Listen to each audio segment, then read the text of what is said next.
إن في خلق السماوات والأرض واختلاف الليل والنهار لآيات لأولي الألباب.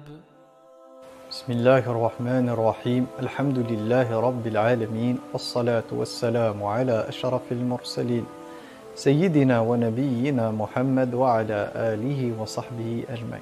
Alors aujourd'hui on va attaquer un hadith qui m'a particulièrement marqué. D'ailleurs ce hadith il a plus ou moins on va dire deux versions, ou il y a deux versions qui se ressemblent sur base de ce hadith. Et ce hadith m'a marqué dans la mesure où le prophète alayhi salam nous présente le fait que la perdition de sa communauté se trouve dans le livre d'Allah qui est le Coran Karim. Donc, je suis sûr que cette introduction va vous choquer comme moi j'ai été choqué. Mais via mes explications, je pense que cela deviendra plus clair. Alors le premier hadith qui est rapporté par le compagnon Uqba ibn Amir radiyallahu anhu.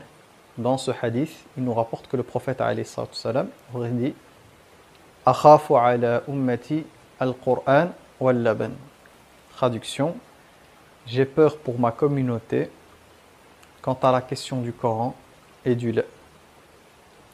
La deuxième version, une version qui ressemble à ce hadith, est une version qui a été authentifiée par Cheikh Al-Albani dans laquelle le prophète alayhi salam aurait dit « Halaku ummati fil kitab wal laban » c'est-à-dire la perdition de ma communauté sera donc fil kitab, c'est-à-dire le livre, et ici on entend par le livre Coran, wal laban qui est le lait. Alors les compagnons lui ont posé la question au prophète d'Allah, de quel livre s'agit-il? Et le prophète de répondre concernant le livre, de dire que c'est le Coran al-Karim, mais qu'ils interpréteront selon des sens avec lesquels il n'a pas été révélé.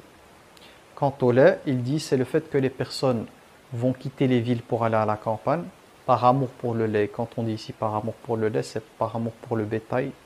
Donc, le bétail à l'époque c'était des biens matériels qui rapportaient des sous. Et de par le fait de quitter les villes et d'aller dans la campagne par amour du lait et du bétail, ben ceux-ci vont délaisser les prières en commun et délaisser par exemple les prières du vendredi, le sermon du vendredi. Mais moi, ce qui m'intéresse, c'est la première partie du hadith, quand le prophète il dit « La perdition de ma communauté sera dans le livre », c'est-à-dire le Coran Karim. Pourquoi il a donné la cause? La cause, c'est qu'il dit que les gens apprendront le Coran, mais qu'ils vont l'interpréter selon des sens avec lesquels il n'a pas été révélé.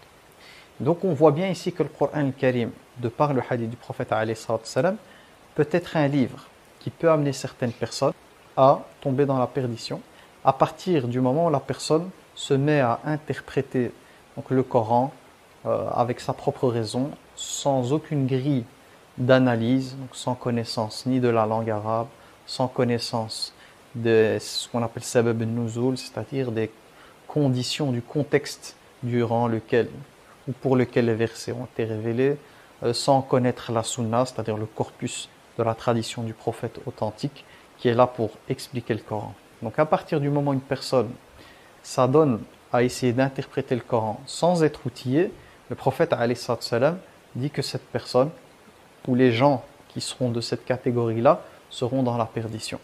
Et ce seront des personnes qui vont s'égarer, elles, et qui vont égarer les autres. Et d'ailleurs on le voit, moi je le vois énormément, où des personnes se mettent à interpréter le Coran, ils n'ont aucun outil pour le faire.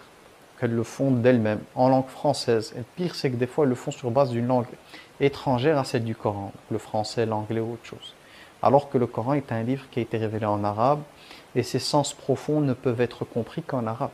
De plus, le Coran est un livre qui, même dans sa langue originale qui est l'arabe, est un livre hammal. Hammal, ça veut dire quoi? C'est un livre qui peut amener à divers sens. C'est-à-dire que les mots, la langue arabe est tellement riche qu'elle peut amener à partir d'un mot à diverses interprétations. Donc comment on peut faire pour garantir le fait qu'on respecte l'esprit du Coran? Ben, c'est tout simplement en étudiant le contexte, en étudiant ce qu'on appelle donc sabab nuzul, les causes de la révélation, en étant outillé en langue arabe, mais pas seulement, en ayant un bon bagage en matière de sciences du hadith. Et c'est